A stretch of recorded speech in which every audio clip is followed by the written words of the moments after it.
What's up guys, it's me Jeremy. The Mage update is finally out on the PBE and I'm getting a chance to mess around with each and every one of them and bringing you my thoughts on the more interesting reworks one at a time.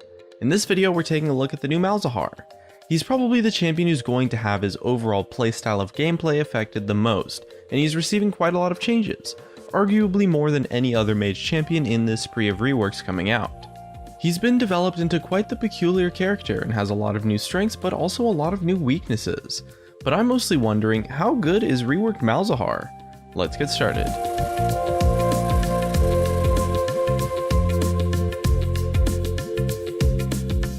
So unlike with Vladimir, who we took a look at yesterday, this new Malzahar doesn't really play that similarly to the old Malzahar before the rework. A big part of what Riot wanted to accomplish with this rework was to change his playstyle, as the old Malzahar playstyle was generally flawed in terms of design. And as a result, Malzahar was always kind of in this weird spot and suffered from some unhealthy gameplay and mechanics. It's an interesting direction that's being taken with this kit, and I view it as by far the most risky rework that is taking place. Most, in fact, I would say probably all of the other reworks are keeping the general gameplay style of the champion intact, but Malzahar does play a lot differently now, and it's a bold direction that does have a lot of potential, but it's also one that I'm not entirely confident will work out. So first off, his abilities. We have his passive, which has been changed to a new ability completely. It's now this shield-esque kind of thing, where if Malzahar hasn't taken damage or been crowd controlled in the last 20 seconds or so, he gains this thing that gives him 90% damage reduction and crowd control immunity that affects anything from champions, and it lasts for 1 full second on top of it after the first ability is mitigated. This is definitely one of his new strengths. This passive is an incredible tool that you can use to really just wreck people, and since it lasts for 1 second after being initially hit, on top of affecting the first ability hit by, it's underestimated by a lot of people. It's a super powerful tool that requires your opponents to really have to take a suboptimal route of action to play around it, and a lot of the time, you can absorb a key ability, get some easy trades, maybe some free harass, or completely come out ahead in a 1v1 fight. His Q's been mostly unchanged, with the only difference being that it now does a little bit less base damage and has a smaller AP ratio.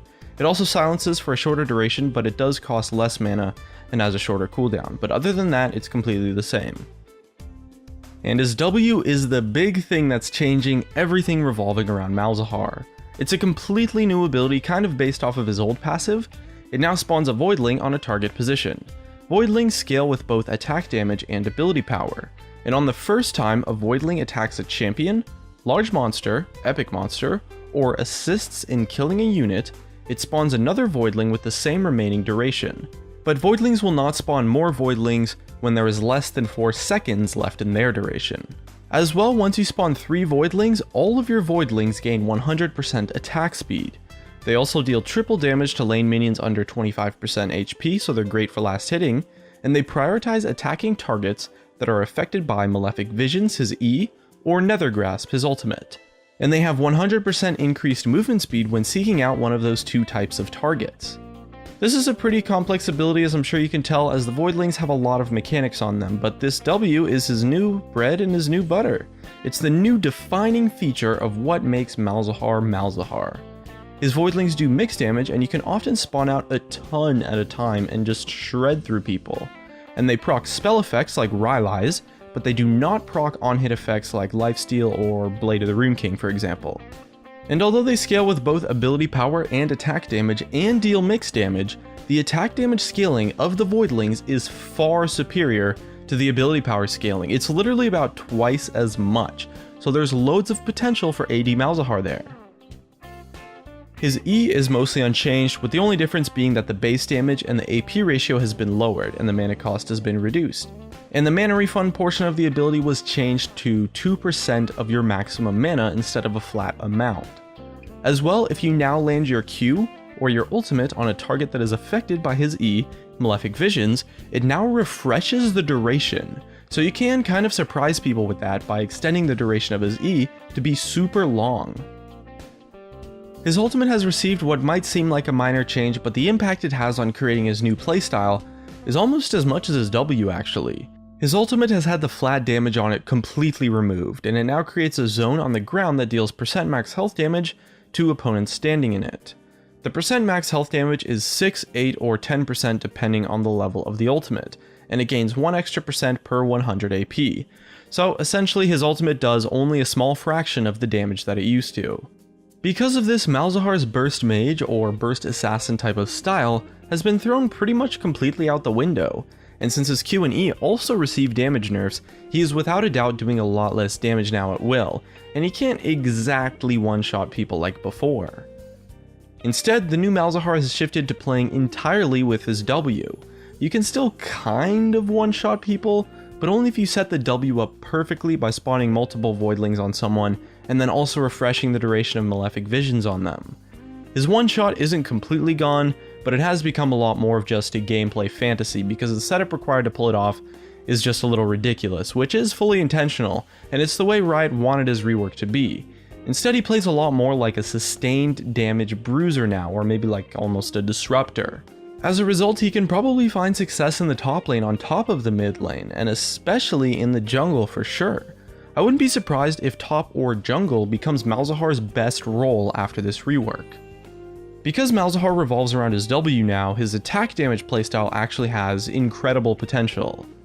Players will now have the decision to go a more utility-focused AP build with Rylai's to get the slow, or other AP items like Zonias and stuff that give a lot of really awesome utility, or you could go for an attack damage bruiser build with stuff like Death's Dance, Mauve Malmortius, Steric's Gauge, etc. Because the attack damage scaling of his Voidlings is pretty much double of what the AP scaling is, and all of his other abilities have taken nerfs to the AP ratios, I do believe that the attack damage bruiser style of Malzahar is actually going to become his meta build. Although the AP build is awesome because Rylai's is just so amazing for being able to have your Voidlings stick on a target, you just do so much more damage when building AD, it's insane.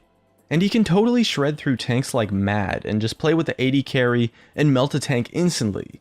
As well, regardless of his playstyle, his ultimate will always be a solid tool to pick off targets when you have an ally.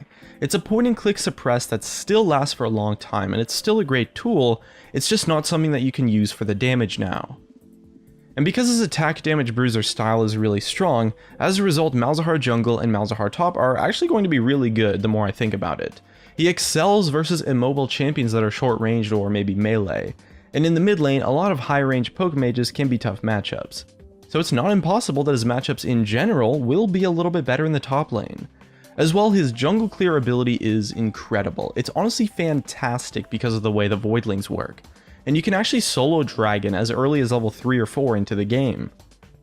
Don't get me wrong though, his AP build still has a lot of merit to it, and Rylai's is probably one of the best items in the entire game on him since it gives his Voidlings a slow. So what's probably going to happen is we might see like some hilarious hybrid build become the best option with like a Rylai's, a Hextech Gunblade Death's Dance, and then a Steric's Gauge or something. He definitely has a lot of options with his build path, and the utility of AP items is typically a little bit better than that of the attack damage items, so there is a lot of room for experimentation, and although he definitely will deal more damage when building AD, that's not always what you want from a champion on your team. Regardless of his build though, AP or AD, he's going to get a little bit tanky and be able to play like kind of a bruiser almost. Although we might struggle a bit versus poke mages because of his ultimate and because he builds some tank stats, he's actually a great counterpick versus assassins. So although we might seem to have some bad matchups in the mid lane, he definitely has a lot of good ones too for sure. And he's definitely tanky enough to be able to succeed as a jungler. I mean, he gets to be a little bit more tanky than like a Nidalee, right? So honestly, jungle AD Malzahar might actually be the most ideal way to play him due to his wave clear, especially at level 1, it's just so good. You can clear every single jungle camp and then do dragon by yourself and you'll still have more than half health at the end of it, and you should be at full health if you aren't even doing dragon. He literally just never takes damage in the jungle, unless you're using his Voidlings incorrectly. And this new playstyle of using his Voidlings as a core aspect isn't bad, and it definitely has potential, but a lot of the time it can be a bit tricky to set up properly, or just kind of weird to play around with the Voidlings, since their mechanics are a little bit clunky. For example, if you're chasing an opponent and then they walk into a bush that you don't have vision of, instead of continuing forward like you normally would and that you're headed in, the Voidlings are going to return back to you until you get vision of that target. It's just a bunch of little things that can make them kind of annoying to work with sometimes, and if your Malefic Vision is on cooldown, The voidling targeting is just all over the place most of the time, and the voidlings usually won't be able to get in range to hit your target anyways. Overall though, this new Malzahar is very unique, and his attack damage playstyle is pretty cool, and although he plays a lot differently now, he still has a lot of awesome strengths for sure. If you were a Malzahar main before, I'm not entirely confident that you'll enjoy the new Malzahar, but he's still pretty cool, so I would be optimistic. And if you haven't played Malzahar before, maybe give him a try when the rework hits the live servers, which should be in about 2 weeks or so from the day I publish this video. And it looks like that's going to be it. If you enjoyed the video, hit that like button, and if you didn't, hit that dislike. Thanks for watching, subscribe if you want, and I'll see you guys next time.